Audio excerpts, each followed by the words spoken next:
प्रकरण क्रमांक 2 व्यवस्थापनाची कार्ये. प्रकरण क्रमांक 1 मध्ये आपण व्यवस्थापनाच्या तत्वांचा अभ्यास केला आहे आणि या व्यवस्थापनाच्या तत्वांचा अभ्यास करत असताना दोन प्रकारचे व्यवस्थापनाची तत्व आपण बघितलेले आहेत. त्यामध्ये एक आपण बघितलं हेनरी फेयल यांची आधुनिक व्यवस्थापनाची तत्वे आणि दुसरा पॉईंट आपण बघितला F.W. टेलर यांची शास्त्रीय व्यवस्थापनाची तत्वे. आणि प्रकरण क्रमांक 2 मध्ये व्यवस्थापनाच्या कार्यांचा अभ्यास आपण सुरू केलेला आहे आणि अगदी अंतिम व्यवस्थापनाचं जे काही कार्य आहे हे कार्य आपलं राहिलेलं आहे. व्यवस्थापनाचं कार्य आपण बघत असताना व्यवस्थापनाच्या कार्यांचा अर्थ बघितला आहे, त्याची प्रस्तावना आपण त्या अगोदर बघितलेली आहे आणि व्यवस्थापनाची एकूण जी काही कार्य आहेत 6 कार्य जे आहेत त्या 6 कार्यापैकी पहिल्या 5 कार्यांचा अभ्यास आपण या अगोदर केलेला आहे, ज्यामध्ये नियोजन पहिलं कार्य आहे ते नियोजन, त्यानंतर दुसरं कार्य बघत असताना संघटन, कर्मचारी व्यवस्थापन, निर्देशन, समन्वय आणि शेवटचं जे काही कार्य आहे हे कार्य आपण आज बघणार आहे ते आहे नियंत्रण. नियंत्रण आपण बघत असताना सर्व प्रकारच्या संघटनेमध्ये मग ती कोणतीही संस्था असेल, एखादी संस्था अशी असेल की जी नफा कमवणारी आहे आणि एखादी संस्था अशी असेल की ज्यांचा मोटिव्ह जो आहे तो नफा असणार नाही, म्हणजे प्रॉफिट कन्सर्न असेल किंवा नॉट फॉर प्रॉफिट कन्सर्न असेल आणि व्यवस्थापनाचा कोणताही स्तर असेल, तो उच्च स्तर व्यवस्थापन, मध्यस्तर व्यवस्थापन किंवा कनिष्ठ स्तर व्यवस्थापन, या प्रत्येक स्तरामध्ये व्यवस्थापनाच्या प्रत्येक स्तरामध्ये ह्याचा अवलंब आपण करत असतो. कशाचा? तर नियंत्रणाचा अवलंब करतोय. म्हणजे आपण विचार करत असताना व्यवस्थापनाचा अंतिम कार्य म्हणजे नियंत्रण आहे आणि ह्या नियंत्रणाचा वापर जो आहे किंवा नियंत्रणाचा उपयोग जो आहे हा उपयोग आपल्याला कुठं कुठं करायचा आहे तर सर्व संस्थेमध्ये करायचा आहे. ती नफा कमवणारी संस्था असेल, नफा न कमवणारी संस्था असेल, व्यवस्थापनाचे जे 3 स्तर आहेत, उच्च स्तर व्यवस्थापनामध्ये असेल, मध्यस्तर व्यवस्थापनामध्ये असेल, कनिष्ठ स्तर व्यवस्थापनामध्ये असेल, या प्रत्येक ठिकाणी आपल्याला नियंत्रणाची आवश्यकता असते. जसं व्यवस्थापनाचं आरंभिक कार्य हे नियोजन आहे, तसंच व्यवस्थापनाचं अंतिम कार्य हे नियंत्रण आहे. नियंत्रणाची प्रक्रिया पूर्ण झाल्यानंतर एका उद्दिष्टासाठीचं व्यवस्थापन पूर्ण होईल. नियंत्रण असेल किंवा नियोजन असेल किंवा संघटन असेल किंवा समन्वय असेल, ही प्रत्येक जी काही कार्य आहेत ही कार्य कशी आहेत? अखंडित आहेत. अखंडित म्हणजे काय? तर ही सतत चालणारी जी काही कार्य आहेत ही कार्य आहेत. दुसरा भाग आपण बघत असताना ही जी काही नियंत्रणाचे जे काही कार्य आहे हे कार्य कशासाठी आहे तर हे भविष्यकालीन योजनेसाठी आहे. म्हणजे जी काही व्यूहरचना किंवा जो आराखडा तयार केलेला आहे नियोजनामध्ये, तर तो आराखडा किंवा ती योजना ती योजना पूर्ण करण्यासाठी भविष्यकालीन नियोजनासाठी किंवा योजनेसाठी नियंत्रण हे आवश्यक आहे. दुसरा घटक आपण बघत असताना आपल्याला नियंत्रणाची व्याख्या बघायची आहे आणि यामध्ये 2 व्याख्या बघायच्या आहेत. त्यातली पहिली अशी व्याख्या आहे, नियंत्रण ही एक अशी प्रक्रिया आहे की ज्यात नियोजनबद्ध कृतीतून कार्यपूर्ती करण्याचा प्रयत्न केला जातो. डेल हेनिंग यांची व्याख्या आहे. यांचं मत असं आहे की कुठल्याही प्रकारचं आपल्याला नियंत्रण जर करायचं असेल तर नियंत्रणाच्या अगोदर आपल्याकडे व्यूहरचना किंवा एक योजनाबद्ध कृती असणं आवश्यक आहे आणि त्या कृतीची पूर्तता करण्याचा प्रयत्न जो आहे हा प्रयत्न यामध्ये केला जाणार आहे. आणि दुसरी जी काही व्याख्या आहे ही दुसरी व्याख्या आहे फिलिप कोटलर यांची व्याख्या आणि त्यांनी फक्त 2च त्यामध्ये घटक महत्त्वाचे सांगितलेत, ज्यामध्ये प्रत्यक्ष परिणाम आणि अपेक्षित परिणाम जास्तीत जास्त जवळ आणण्याचा प्रयत्न ह्यामध्ये केला जाणार आहे. म्हणजे नियंत्रणाची व्याख्या बघत असताना पहिली व्याख्या आहे डेल हेनिंग यांची, नियंत्रण ही एक अशी प्रक्रिया आहे की ज्यात नियोजनबद्ध कृतीतून कार्यपूर्ती करण्याचा प्रयत्न केला जातो. तर दुसरी व्याख्या अशी आहे, प्रत्यक्ष परिणाम आणि अपेक्षित परिणाम हे जास्तीत जास्त जवळ आणण्यासाठी केलेल्या प्रयत्नांना किंवा केलेल्या प्रयत्नांच्या प्रक्रियेला नियंत्रण असे म्हटले जाते. हे सांगितलेलं आहे कोणी? फिलिप कोटलर यांनी सांगितलेलं आहे. त्यानंतर आपल्याला हे जे नियंत्रण आहे ह्या नियंत्रणाचं महत्त्व बघायचं आहे आणि हे महत्त्व बघत असताना एकूण 10 घटकांचा अभ्यास आपल्याला यामध्ये करायचा आहे. त्यातलं पहिलं आहे संघटनेची उद्दिष्टे पूर्ण करणे, दुसरा संसाधनाचा कार्यक्षम वापर, तिसरा मानकांची अचूकता, चौथा कर्मचाऱ्यांना प्रोत्साहन देणे, पाचवा सुसूत्रता आणि शिस्तीची हमी, सहावा समन्वयाची भूमिका किंवा सुविधा, सातवा मानसिक दबाव, आठवा संघटनात्मक कार्यक्षमता आणि प्रभावशीलता, नववा चांगली सामाजिक प्रतिमा आणि 10वा मार्गदर्शक म्हणून कार्य. त्यातलं सुरुवातीला पहिले 5 आपण बघू. त्यातलं पहिलं आहे संघटनेची उद्दिष्टे पूर्ण करणे, दुसरा संसाधनाचा कार्यक्षम वापर, तिसरा मानकांची अचूकता, चौथा कर्मचाऱ्यांना प्रोत्साहन देणे किंवा कर्मचाऱ्यांना प्रोत्साहन देते आणि पाचवा आहे सुसूत्रता आणि शिस्तीची हमी. त्यातला पहिला घटक आपण सुरुवातीला बघू. पहिला घटक आहे संघटनेची उद्दिष्टे पूर्ण करणे. नियंत्रण ही प्रत्येक संभाव्य टप्प्यावर कामगिरी मोजणे, त्यातील विचलन शोधणे आणि संघटनेसाठी नियोजित कार्याप्रमाणे त्या सुधारणा करण्यासाठी उपाययोजना करण्याच्या प्रक्रिया आहेत. त्यामुळे संघटनेची उद्दिष्टे प्राप्त करण्यासाठी मदत होते. नियंत्रण करायचं आहे म्हणजे काय करायचं आहे, तर नियंत्रण करायचं आहे म्हणजे संघटनेची उद्दिष्टे पूर्ण करायची आहेत. आणि ही उद्दिष्टे पूर्ण करायची आहेत म्हणजे काय करायचं आहे, तर जे काही नियोजन दिले त्या नियोजनाच्या पद्धतीनं नियंत्रण करायचं आहे किंवा त्यांच्यावर देखरेख ठेवायची आहे, त्यांचं मूल्यमापन करायचं आहे, त्यांचं विचलन शोधायचं आहे, त्यांच्या समस्या जाणून घ्यायच्या आहेत आणि त्या समस्या दूर करण्यासाठी उपाययोजना सुचवण्याचं जे काय काम आहे हे काम कोण करणार आहे, तर हे नियंत्रण करणार आहे. म्हणजेच म्हणून या ठिकाणी म्हटलेलं आहे, तर नियंत्रण म्हणजे काय, ती नियंत्रण काय करणार आहे, तर संघटनेची उद्दिष्टे जी आहेत ते उद्दिष्टे पूर्ण करण्यासाठी प्रयत्न करणार आहे. दुसरा आहे संसाधनाचा कार्यक्षम वापर. उपलब्ध साधनांचा व इतर स्रोतांचा अपव्यय कमी करण्यासाठी व्यवस्थापक विविध तंत्रांचा वापर करतात. प्रत्येक कामासाठी मानके ठरवली जातात. कर्मचाऱ्यांना या मानकांचे पालन करावे लागते. याचा परिणाम म्हणून संघटनात्मक उद्दिष्टे साध्य करण्यासाठी कर्मचारी साधनांचा योग्य आणि प्रभावी पद्धतीने वापर करतात. मग ह्यामध्ये दुसरं सांगितलं की संसाधनाचा कार्यक्षम वापर. संसाधन म्हणजे काय की साधन सामग्री, ती भौतिक साधन सामग्री असेल किंवा मानवी साधन सामग्री असेल. कर्मचाऱ्यांनी साधन सामग्रीचा वापर करत असताना योग्यपणे वापर करणं आवश्यक आहे. कोणत्याही प्रकारे साधन सामग्रीचा अपव्यय होऊ नये यासाठी प्रयत्न करणं आवश्यक आहे. आणि हे अपव्यय न करण्यासाठी व्यवस्थापकाने अनेक नवनवीन तंत्राचा वापर करणं आवश्यक आहे. आणि प्रत्येक कामासाठी मानके ठरवून दिली पाहिजेत आणि कर्मचाऱ्यांना या मानकांचं पालन करणं आवश्यक आहे असं यामध्ये सांगितलेलं आहे. तिसरा घटक आपण बघत असताना मानकांची अचूकता. मानक म्हणजे एक सिस्टीम आहे. एक चांगली नियंत्रण रचना व्यवस्थापकाला मानकाची अचूकता पडताळण्यास मदत करते. नियंत्रणात्मक उपाय हे काही प्रमाणात लवचिक असतात, त्यामुळे बदलत्या परिस्थितीचा आढावा घेऊन त्यात वेळोवेळी सुधारणा केल्या जातात, ज्याचा उपयोग कार्यातील अचूकता तपासण्यासाठी केला जातो. म्हणजे पहिला घटक आपण बघितला किंवा पहिलं महत्त्व आपण बघितलं, संघटनेची उद्दिष्टे पूर्ण करणे. दुसरं संसाधनाचा कार्यक्षम वापर. तिसरा मानकांची अचूकता. आता चौथा जो काही घटक आहे, हा चौथा घटक आपल्याला बघायचा आहे. तर चौथा आहे कर्मचाऱ्यांना प्रोत्साहित करणे किंवा कर्मचाऱ्यांना प्रोत्साहन देणे.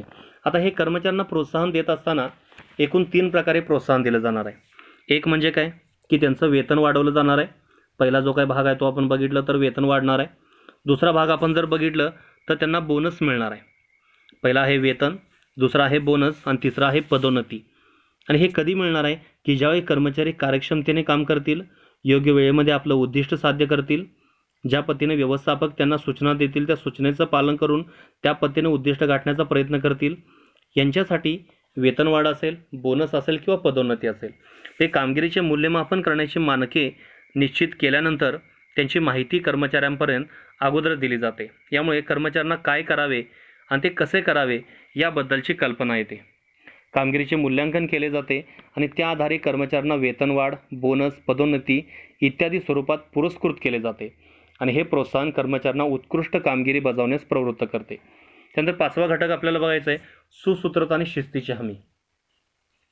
नियंत्रण संघटनेमध्ये सुसूत्रता आणि शिस्त आणते. ते कर्मचाऱ्यांमध्ये अव्यावसायिक वर्तन कमी करण्यास मदत करते. संबंधित वरिष्ठाकडून कामगिरीची नियमित तपासणी करून शिस्त निर्माण केली जाते आणि वास्तविक कार्य व मानकामधील दरी कमी करण्यासाठी प्रतिबंधात्मक उपाययोजना केली जाते. म्हणजेच काय की नियंत्रणाचं काम काय, तर संघटनेमध्ये एक सुसूत्रता आणणं, एक समन्वय साधणं असेल किंवा एक शिस्त निर्माण करणं. आणि ही शिस्त निर्माण करत असताना कोणकोणत्या स्वरूपामध्ये, एक तर सर्व विभागीय व्यवस्थापक आणि त्यांच्या हाताखाली काम करणारे सर्व कर्मचाऱ्यांमध्ये त्यांच्या भूमिका किंवा त्यांच्या जबाबदाऱ्या अधिक स्पष्ट कराव्यात, की जेणेकरून एक तयार केलेला जो काय आराखडा आहे त्या आराखड्यामध्ये योग्य पद्धतीनं काम करतील. आणि त्यांचं काम करत असताना काही जर अडचणी जर निर्माण झाल्या असतील तर त्या निश्चितपणे अडचणी सोडवण्यासाठी व्यवस्थापक किंवा नियंत्रक जो आहे हा नियंत्रक त्यांना मदत करेल. मी पहिले 5 पॉईंट ह्यामध्ये बघितले. संघटनेची उद्दिष्टे पूर्ण करणे, दुसरा संसाधनाचा कार्यक्षम वापर, तिसरा मानकांची अचूकता, चौथा कर्मचाऱ्यांना प्रोत्साहन देते आणि पाचवा सुसूत्रता आणि शिस्तीची हमी. त्यानंतर त्या त्या त्या त्या पुढचे आपल्याला 5 घटक जे आहेत हे 5 घटक आपल्याला बघायचे आहेत. तर त्यामध्ये एक आहे समन्वयाची सुविधा, त्यानंतर मानसिक दबाव, संघटनात्मक कार्यक्षमता आणि प्रभावशीलता, चांगली सामाजिक प्रतिमा आणि मार्गदर्शक म्हणून कार्य. म्हणजे 6, 7, 8, 9 आणि 10. त्यातला 6वा जो काय पॉईंट आहे हा पॉईंट आपण सुरुवातीला बघू.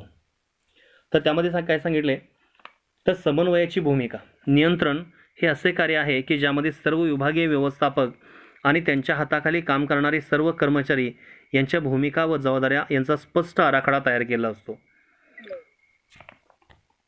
विभाग प्रमुखांमधील समन्वय त्यांच्या संबंधित विभागाच्या कामातील विचलन शोधून संघटनेच्या इच्छित परिणामांसाठी उपचारात्मक उपाययोजना वापरण्यास मदत करते. मग हे नियंत्रणाची भूमिका काय असेल किंवा नियंत्रक हे जे कार्य आहे हे कार्य काय आहे, तर नियंत्रक काय करणार आहे की प्रत्येकाला त्यांची भूमिका आणि जबाबदारी जी आहे हे जबाबदारी निश्चित करून देणार आहे. त्याचबरोबर विभाग प्रमुखांमधील समन्वय त्यांच्या संबंधित विभागाच्या कामातील विचलन शोधून संघटनेच्या इच्छित परिणामांसाठी उपचारात्मक उपाययोजना वापरण्यासाठी देखील मदत करणार आहेत. हे आपण बघितलं कोणतं 6वा पॉईंट. 7वा बघायचा आहे मानसिक दबाव. मानसिक दबाव म्हणजे काम करत असताना आपल्या कामगिरीचं मूल्यांकन होणं आवश्यक आहे, मूल्यमापन होणं आवश्यक आहे. जर आपल्या कामगिरीचं मूल्यमापन जर होत नसेल तर कर्मचारी त्या कार्यक्षमतेने काम करू शकत नाही. मग त्यासाठी हे मानसिक दबाव किंवा एक मनोवैज्ञानिक दबाव जो आहे हा त्यामध्ये असणं आवश्यक आहे. जर मनोवैज्ञानिक जर दबाव असेल तर आपण केलेलं जे काही काम आहे किंवा आपण जे काही काम करतो यावर कुणाचं तर लक्ष आहे, ही एक भावना किंवा ही एक जाणीव निर्माण होते. कर्मचाऱ्यांच्या कामगिरीचे मूल्यांकन हे मानकावर ठरवले जाते. कर्मचाऱ्यांना देखील त्यांच्या कामगिरीचे मूल्यांकन होणार आहे आणि त्यानुसार त्यांना योग्य तो मोबदला दिला जाईल याची पूर्ण जाणीव असते. हा एक मनोवैज्ञानिक दबाव कर्मचाऱ्यांना त्यांची उत्कृष्ट कामगिरी करण्यासाठी उपयुक्त ठरतो. म्हणजे एक महत्त्वाचा भाग आपण जर बघितला तर कर्मचाऱ्यांचं मूल्यांकन होणार आहे आणि त्यांचं कशाचं मूल्यांकन होणार आहे, तर त्यांच्या कामगिरीचं मूल्यांकन होणार आहे आणि त्यांच्या मूल्यांकनानुसार त्यांना योग्य तो मोबदला दिला जाणार आहे. जर त्यांनी चांगल्या स्वरूपामध्ये जर काम जर केलं असेल तर त्यांना चांगला पगार मिळणार आहे, वेतनवाढ मिळणार आहे, बढती असेल, पदोन्नती असेल, हे मिळणार आहे. या उलट जर त्यांनी काम योग्य पद्धतीने जर केलं नसेल, त्यांचं उद्दिष्ट त्यांनी योग्य वेळेमध्ये जर पूर्ण केलं नसेल किंवा ठराविक वेळेमध्ये त्यांनी जर ठराविक जे काय काम आहे हे काम जर पूर्ण जर केलं नसेल तर अशा वेळी त्यांना दंडात्मक कारवाई देखील त्यांच्यावर होऊ शकते. त्यामुळे हे एक मानसिक जो काही मनोवैज्ञानिक दबाव जो आहे हा दबाव त्यांना एक उत्कृष्ट कामगिरी करण्यासाठी प्रवृत्त करणार आहे. त्या पुढचा बघायचा आहे संघटनात्मक कार्यक्षमता आणि प्रभावशीलता. नियंत्रणाचे घटक व्यवस्थापकाला जबाबदार बनवतात, उत्कृष्ट कामगिरी करता प्रोत्साहन देतात आणि विभागामध्ये समन्वय साधण्याचे काम करतात. यामुळे संघटनेचा प्रभावीपणा व कार्यक्षमता यांची खात्री पडते. त्यानंतर 9वा पॉईंट आहे चांगली सामाजिक प्रतिमा. नियंत्रण हे कार्य संघटनेची एकंदरीत कामगिरी सुधारण्यासाठी मदत करते. व्यवसायामधील प्रगती, पूर्वनिर्धारित मानके आणि प्रत्यक्ष कामगिरी यांच्यामधील फरक कमी असल्यास त्यातून संघटनेचा विकास होतो. योग्य नियंत्रणाच्या मदतीने हे साध्य करता येते. त्यामुळे संघटनेची एक चांगली सामाजिक प्रतिमा निर्माण होण्यास मदत होते.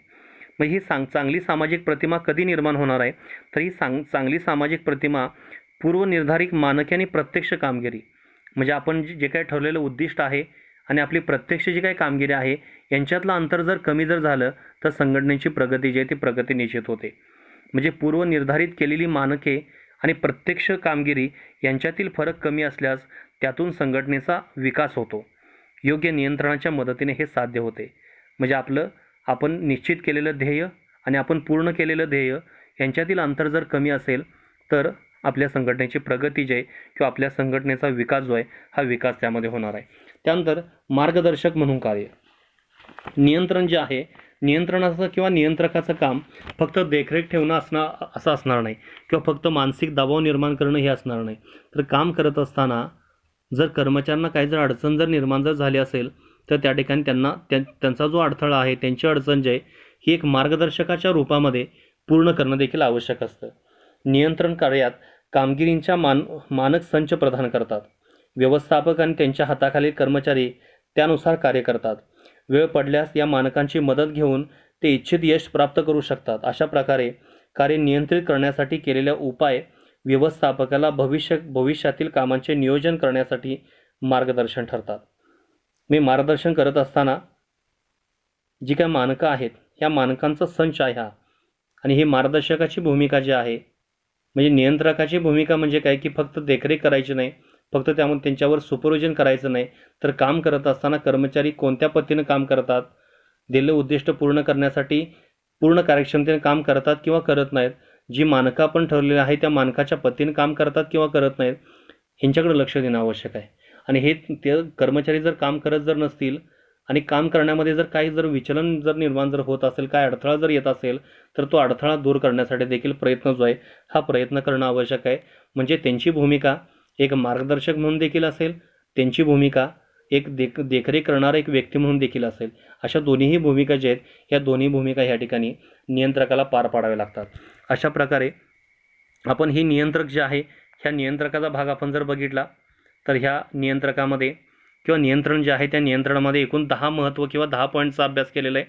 त्यामध्ये संघटनेची उद्दिष्टे पूर्ण करणे, संसाधनाचा कार्यक्षम वापर, मानकांची अचूकता, कर्मचाऱ्यांना प्रोत्साहन देणे, सुसूत्रता आणि शिस्तीची हमी, त्यानंतर समन्वयाची सुविधा, मानसिक दबाव, संघटनात्मक कार्यक्षमता आणि प्रभावशीलता, मार्गदर्शक म्हणून कार्य, चांगली सामाजिक प्रतिमा. आज संध्याकाळी आपण 7 वाजता व्यवस्थापनाची कार्ये या प्रकरणाची चाचणी घेणार आहे. आणि ही जी काय चाचणी आहे ही चाचणी फक्त 2च प्रश्नावर असेल. एक म्हणजे वस्तुनिष्ठ प्रश्न आणि दुसरा म्हणजे तुलनात्मक अभ्यास म्हणजे फरक. ह्या दोन घटकावर आपण घेणार आहे. त्यामुळे एकूण जे काय व्यवस्थापनाची 6 कार्य आपण बघितलेले आहेत त्यामध्ये नियोजन पहिलं कार्य, दुसरं कार्य बघताना संघटन, तिसरं कर्मचारी व्यवस्थापन, चौथं निर्देशन, 5वं समन्वय आणि 6वं आज आपण जे काय बघितलं ते आहे नियंत्रण. ह्या 6 कार्यांचा तुलनात्मक अभ्यास करायचा आहे आणि जी काही चाचणी आहे ती चाचणी सोडवायची आहे. संध्याकाळी बरोबर 7 वाजता ही चाचणी जी आहे ही चाचणी तुम्हाला दिली जाईल आणि ती वहीमध्ये तुम्ही सोडवायची आहे. आणि ही सोडवायच्या अगोदर जी काही व्यवस्थापकाची जी कार्य आहेत किंवा व्यवस्थापनाची एकूण जी 6 कार्य आहेत ह्या 6 कार्याचा तुम्ही व्यवस्थितपणे अभ्यास करा आणि अभ्यास करून ही चाचणी जी आहे ही चाचणी तुम्ही सोडवायची आहे. ओके.